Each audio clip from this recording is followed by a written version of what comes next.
Assessment is a word that carries both promise and pressure in a language classroom. For teachers, it's a way to measure learning, refine instruction, and track progress.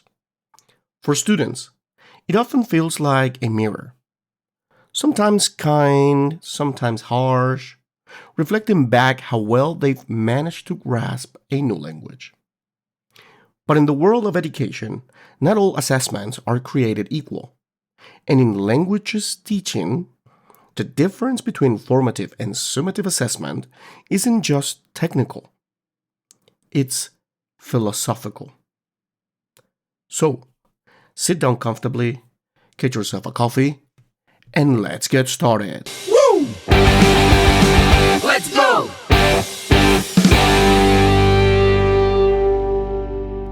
Let's begin with a question. When do we measure learning? The timing of assessment tells us a lot about its purpose. Formative assessment is ongoing. It breathes within the lesson, shaping the moment-to-moment flow of learning. Summative assessment, on the other hand, looks back. It's retrospective, capturing what has been learned after a period of instruction. One is diagnostic, the other judgmental.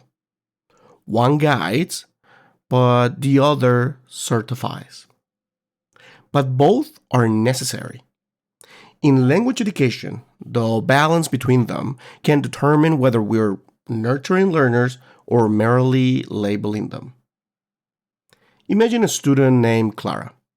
She's learning English as a second language and has been in your class for 6 months. Every day, she participates in short role plays, fills in feedback journals, and listens to audio tasks where she records her own pronunciation and reflects on her progress. These are formative assessments. They inform her growth, giving her insight into her evolving language awareness. Then, at the end of the term, Clara takes a speaking exam. It's structured, formal, and graded. That's summative assessment. It summarizes her learning. Both moments matter. But what defines her true competence? What is it? Is it that final grade or the hundreds of small learning moments that got her there? What do you think about it? Interesting question, right? So, leave your comments in the section below. Let me know your thoughts. Now, formative assessment is like a conversation. Summative is like a verdict. The first listens, the second declares. And for language teachers, knowing when to listen and when to declare is the art of pedagogy itself. When we speak of formative assessment, we're talking about feedback loops. Think of it as the heartbeat of learning, continuous, responsive, alive. It could be as small a teacher nodding in approval when a student self-corrects or as structured as a peer feedback activity. It thrives in low-stakes environments where the learner feels safe to experiment, to make mistakes, to fail forward. Because language learning is an act of vulnerability. It's putting your identity in motion, wrapped in unfamiliar words. An assessment must protect that fragile courage. On the other hand, summative assessment is what the system demands. Exams, reports, certificates, standardized tests, all of them serve institutional and administrative purposes. They help schools compare, classify, and certify. But they can also create anxiety, competition, and sometimes alienation. The truth is, summative assessment tells us what students could do on a particular day, under particular conditions, not necessarily what they know or can do consistently in the real world. That's why the best language educators blend both worlds. They build formative moments that prepare students emotionally and cognitively for summative events, while using summative results to refine future formative cycles. Now, let's talk about practical applications. How do we design formative assessment that truly support language development? First, they must be authentic. A conversation in pairs, a reflective diary, a pronunciation log, or a vocabulary mind map can reveal more about a student's interlanguage than a multiple choice test ever could. Second, they must be immediate. Feedback loses its power with delay. The sooner we respond, the more impactful it becomes. And third, they must be interactive. The most powerful feedback doesn't come from teachers, it comes from learners observing themselves, peers noticing patterns, and communities of practice emerging within the classroom. The British Council defines formative assessment as assessment for learning, rather than assessment of learning. That little preposition makes all the difference. For suggests support, guidance, scaffolding. It implies trust. Of, on the other hand, implies measurement, judgment, accountability. We need both, but the danger lies in leaning too heavily on the latter. Now, let's pause and ask, why does this matter so much in language education? Because language is not a fixed skill. It's fluid, situational, and deeply human. When we assess languages, we're not measuring a static body of knowledge. We're measuring communication, the ability to interact, to convey meaning, to adapt, to empathize, and that requires a more flexible, formative mindset. So, in a formative approach, errors are not failures, they're data. They tell us what students are noticing, what hypotheses they are testing about grammar, what sounds feel natural or foreign on their tongue. The role of the teacher is to decode those signs, to become a linguistic detective who listens between the lines. Summative assessment, on the other hand, doesn't listen, it measures outcomes. But when both systems talk to each other, when formative insights feed summative tasks, and summative results inform future formative activities, then assessment becomes holistic. One striking example comes from Finland's education system. In Finnish language classes, teachers rely heavily on continuous observation and narrative assessment rather than standardized testing. The focus is on descriptive feedback, how the learner interacts, collaborates, and expresses ideas, rather than numerical grades. When the time comes for a summative evaluation, students are already confident communicators because they've been nurtured through constant formative dialogue.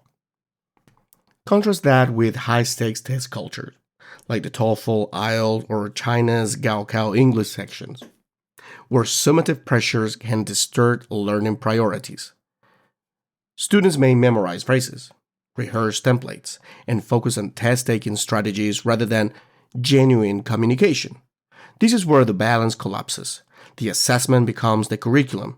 The test drives the teaching. As educators, we have to resist that gravitational pull. We must reclaim assessment as a tool for growth, not a tool of fear. The future of language assessment lies in integration. Many innovative educators are now merging both models through portfolio-based evaluation, project-based learning, and self-assessment rubrics. For instance, a semester-long project where students create a podcast in their target language can include formative checkpoints: storyboarding, script feedback, pronunciation reviews, and with a summative grade based on communication quality, creativity, and reflection. The beauty of this hybrid model is that it humanizes the process. The summative outcome becomes a natural extension of formative engagement. Technology, too, is reshaping how we assess.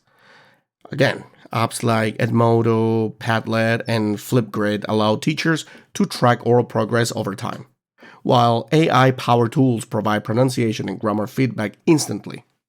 This brings formative assessment to a new level, one that's personalized and data-driven. But even here, the human touch remains irreplaceable. No algorithm can replicate the emotional nuance of teacher feedback that says, "I see how hard you've worked on this." Because at its core, formative assessment is not about metrics, it's about moments. And let's remember that assessment design is an ethical act.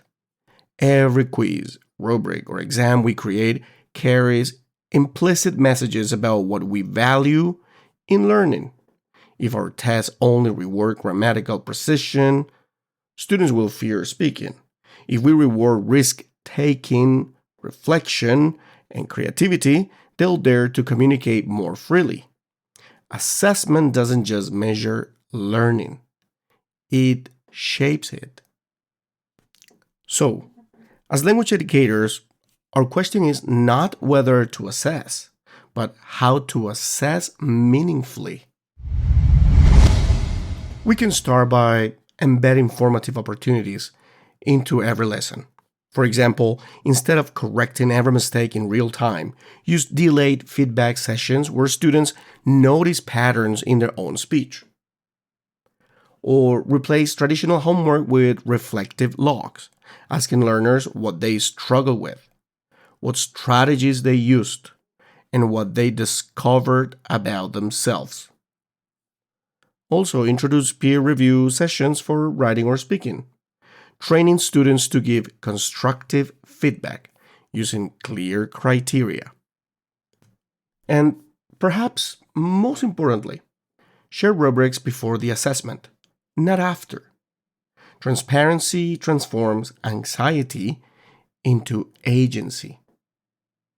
Now, summative assessments can also evolve. We can make them more communicative, more real-world oriented, and more flexible. Oral interviews, group discussions, multimedia, presentations, all of these can serve as valid end-of-unit assessments that still feel authentic. But here's one: the great irony. The great irony here is that the best summative assessments are built on formative foundations. A well-designed summative task reflects a semester of formative growth. It doesn't surprise students, it celebrates them. Formative and summative are not enemies. They are two sides of the same pedagogical coin. One guides the journey, the other marks the milestone. And in language education, where growth is often invisible, where confidence rises and falls like waves, assessment must do more than measure. It must illuminate.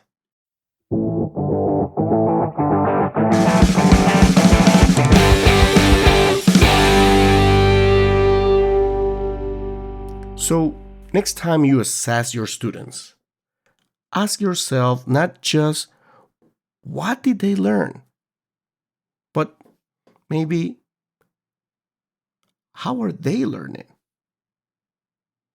Not what's missing, but what's emerging. Don't you think so?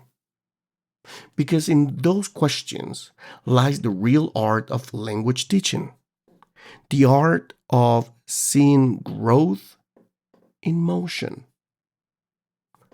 Until next time, keep assessing not just results, but relationships, because language learning, at its heart, is an act of becoming.